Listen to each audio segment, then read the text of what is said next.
Good morning. Welcome, Dog Nation. Welcome to the Love Ambassador morning. You are welcome here because you are a Love Ambassador.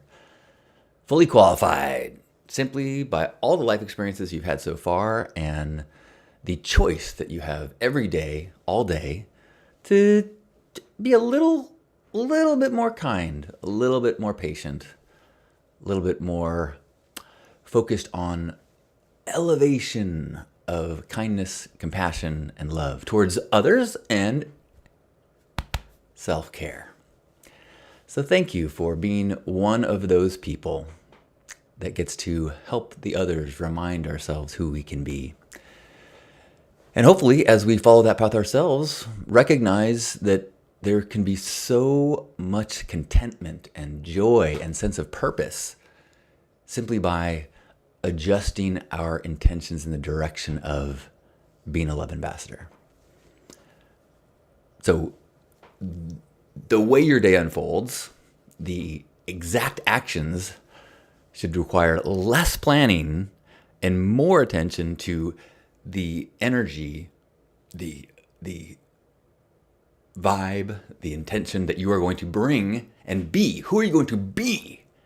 And then whatever choices and actions and interactions that you have will be infused with that. And so you can just trust that if you put your energy into being in alignment with the kind of person you want to be, you can just have faith that you will have the impact in the world that you will feel good about. And you can be living in purpose without a specific goal. Like, I need to achieve X to feel like I have a purpose. No, you need to be you, the version of yourself that is in alignment with who you are as best you are. And when I say in alignment, I mean, part of that is removing the ego sediment along your spiritual pipeline. What is distorting the love? What is in the way of you showing up as a creative expression of love and divinity? Get that out of the way, then you can just allow things to unfold. Good morning, Kiri. Good morning, Silver. Good morning. Good morning. Can I say who my Secret Santa was in the gratitude group? I'm wearing my Secret Santa outfit or gift, but you can't see it because it's below the waist. Okay, I'll show you. Super cool. I think they call them toffee colored. I am expanding my neutral attire. So check me out, just like being non-pink in the world, or at least letting the pink that I put into the world be from the inside, which is part of what I'm talking about, of like, I'm spending less energy crafting how I present to the world and more attuning to what is in the way of my authentic self being. So it doesn't require a bright pink outfit if I trust that whatever comes out is exactly the right hue. I forgot to start with a song. Did I forget? I just didn't sing it yet. I have not started the song just yet. But if you knew I was gonna do it, you sure could make a bet. It'd be about gratitude. It would lift your attitude. Welcome to Love Morning. Okay. That counts. If you have something that you are grateful for, please share it. Let us hear. And it can be something awesome that happened yesterday or this week, or something that you're looking forward to, something that's going to happen, something that's in an ongoing state of happening. Or it could be something that's just pretty mundane, but is something that many of us take for granted. And so just recognizing, oh my gosh, I am so grateful for the temperature-controlled home that I live in, and that I give zero thought to if I'm going to be suffering from the cold or the heat. I should say, not zero thought, or maybe just change the word suffering. Like I might have discomfort by going to Burning Man, but I have the means to change the temperature of environments through technology. And so I can keep my home in a way that I feel comfortable. That's incredible. That is all but the most near future would have considered that to be science fiction. Good morning, Julie. Good morning. And thank you for always being such a voice of support. Appreciate it. Here he says, I am grateful to be alive. Everything else is bonus. Whew. Yeah. I was thinking about that last night. Well, a lot lately. You know, my friend Giannis passed away, and so did my friend Krusty. I'm going to be hosting a Zoom for Krusty's friends and family today. So we have a chance to tell stories and laugh and just kind of grieve together. And then it sounds like I'm going to be leading the memorial service for Giannis next month. But clearly these things are a part of my life and part of my thinking lately, which is why the preciousness of life has been so on my mind. And Friday, Lisa and I, we were going through our calendar and we decided that we wanted to invite our neighbors over. We had planned to do something during winter break, and then scheduling, we had to cancel it. So I made up a little invitation. Do I have it here? I think I have a copy of it. See if I can share it without telling you any.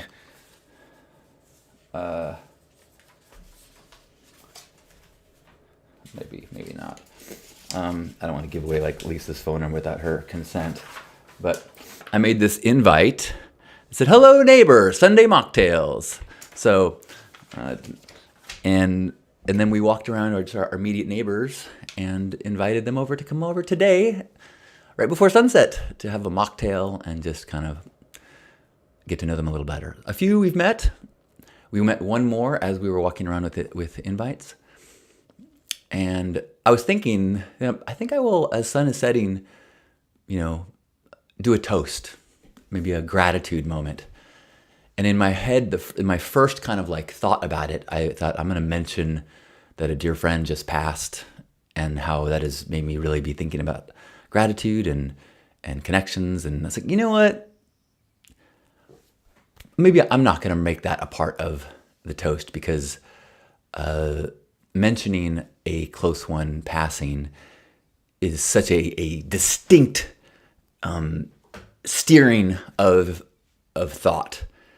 And depending on how people's own thoughts and experiences around death can really affect the way that the following conversations could happen, So if I use a friend's death to focus on gratitude, that same, instigating idea could steer someone else into thinking about grief, loss, sadness, and not have the effect of gratitude that was my intention. So I think I'm just going to have a toast about gratitude and the importance of good neighbors and what a gift it is to share this neighborhood and this canyon and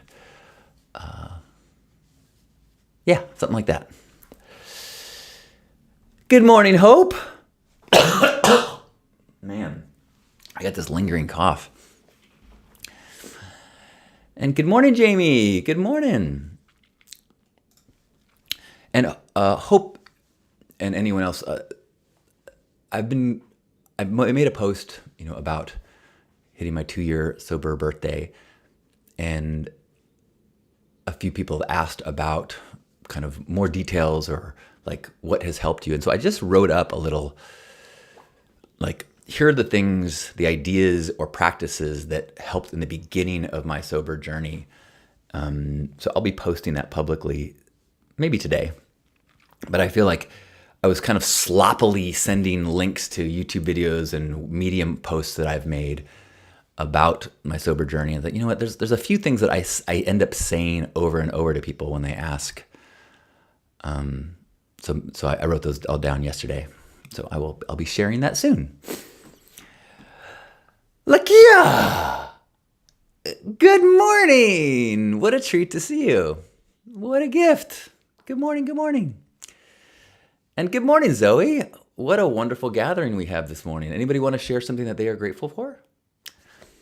I am grateful for my partnership with Lisa. So continually aware of the lessons and the growth and expansion that I am experiencing through secure relationship. And I know that I'm so blessed and so lucky that, I started my sobriety journey, really went through some deep stuff. And just as I kind of got started to really kind of heal some inner unworthiness stuff is right when I met Lisa. And because of that beginning of healing that wound, for the first time ever, felt confident enough to ask out a woman that I felt to be out of my league. And she said yes. And so through that, that then became this whole new level of potential healing through relationship, which is the most powerful classroom we have. Vesper says, coming up on my 2-year soberversary in May. Woo-hoo! Amazing. May 28 is my birthday and my anniversary of getting together with Lisa. I think it was that weekend, but I think we consider my birthday to be the day that that's when I asked her out, I believe. Hope says, grateful for art. It's a big LA art weekend, and I'm starting to feel grounded as a new being in my old world and business as an art consultant. Very cool. Yay for art. And I'm so grateful for Burning Man for helping me to kind of recategorize and redefine what art is. When I went away to college, I think I started as an art minor. And then I took my first art class and saw that I was in the, bottom 50% of talent in the beginning drawing class at a teeny tiny school in Redlands, California. And I was like, oh, I don't think I'm good enough to pursue this as a job. So I stopped studying art. And it really wasn't until the internet in, I went 96, 97, I started to get permission, like, hey, you can do whatever you want. There's nobody who's ever done this before, so no one's better than you at this. And then Burning Man of saying, like, dude, there's no grand council of good and bad art. Art is just being creative, and everyone is allowed to be creative, and everyone is allowed to create. And in fact, everyone is innately gifted with creativity, and without a culture that stifles it, we would all be making things. We're monkeys that make things. So I'm feeling grateful for that. And grateful for some of my newer expressions of art. Like I've been doing some watercolors and Sharpies. And I even had fun making the invite to our mocktail party that we're having tonight for our neighbors. Good morning, Juan. Good to see you. Anybody else want to share any gratitude that they'd like to something that you're grateful for? I'm another artistic expression. I've been enjoying a whole new canvas of my human expression. I've always enjoyed my body as a way to express, through fashion choices, making clothes, hair, and all the things. And I'm now having a whole new chapter of expression through neutral colors, and it's fun. I was thinking actually this morning, I was looking for old pictures of my hair journey, because so I had long hair for like 15 years. I cut it off on a daytime TV show, and then I had a short chapter where I had short brown hair, and I dressed fairly modestly. My partner at the time was a yoga instructor, and so I I felt like I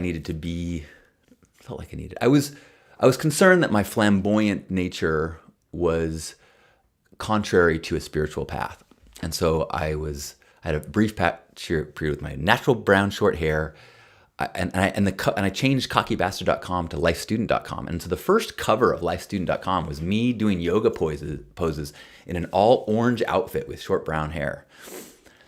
And so it's interesting now to be it's like a cycle. I was crazy long hair, short, natural.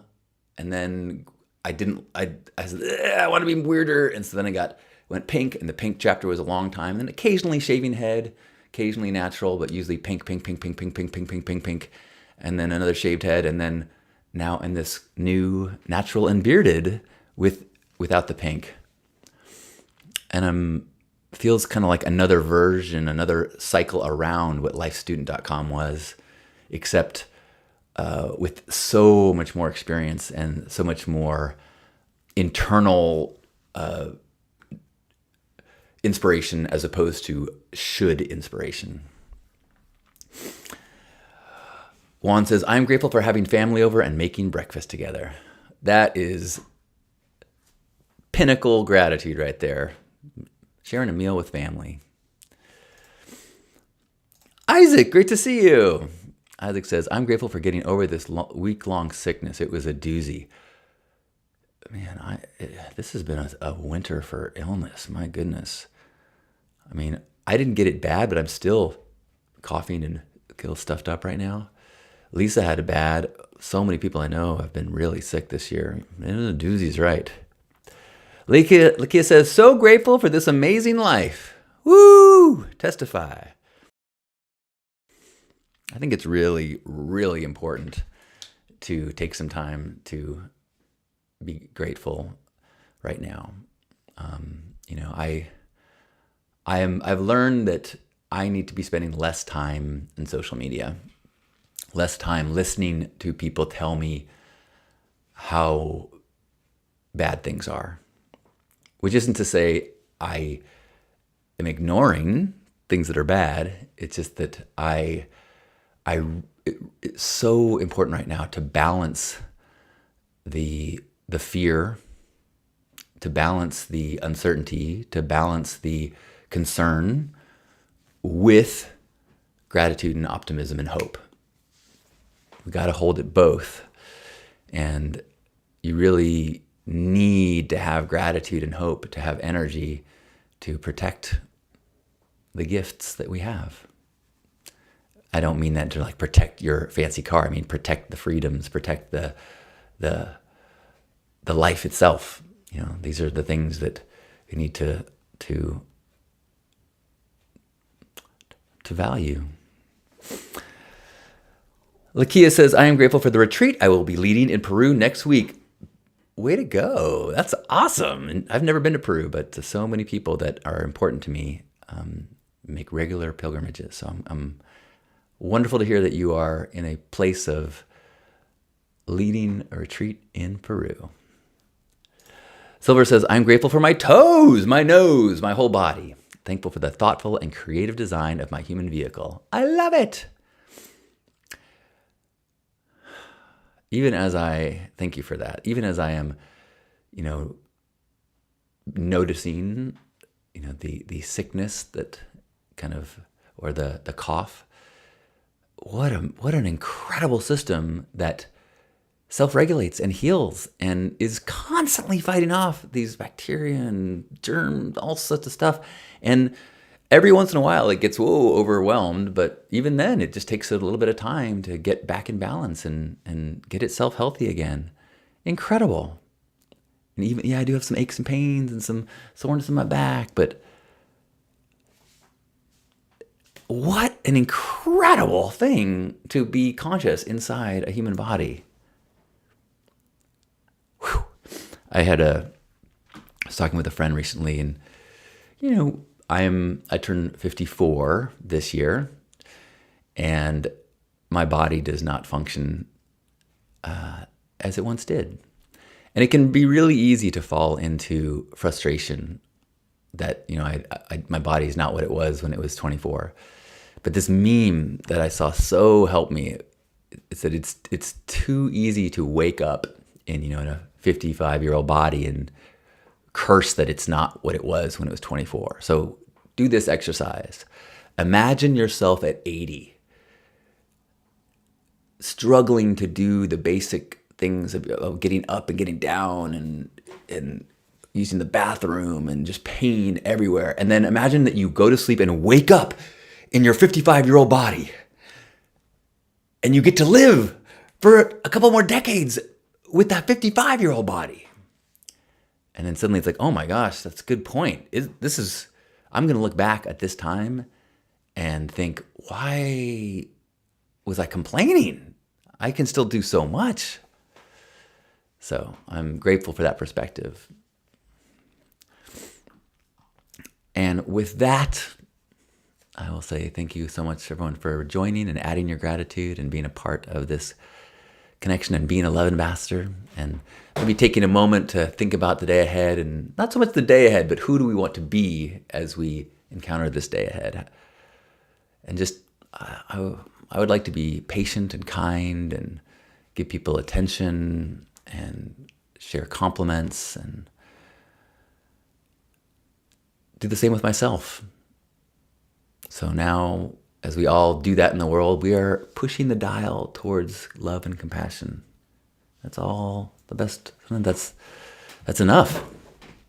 And then when the opportunity comes to do something grand, we're already in that. We're heading in that direction. So the choices make it easier. So wherever you are, give yourself a big old squeeze, appreciating our bodies, appreciating this moment, appreciating connection, community. As we take a deep breath in and squeeze. On behalf of Grandpa Caleb and everybody here, thanks for being here for this love morning. Thanks for being a love ambassador. Join us every day, 9 a.m., unless I'm doing something else. And if you were thinking about joining my men's group next month or have a friend that was thinking about it, we only have 4 spots left. 15 men, plus myself and Ishmael, are going to lead a day-long event in Santa Barbara next month. So reach out to me or have someone else reach out to me or look at the links I've been posting. You can go to heartcenteredmen.com and it's going to be amazing. Cannot wait. Maybe the next one will be in Peru if Lakia will share her resources and her connections.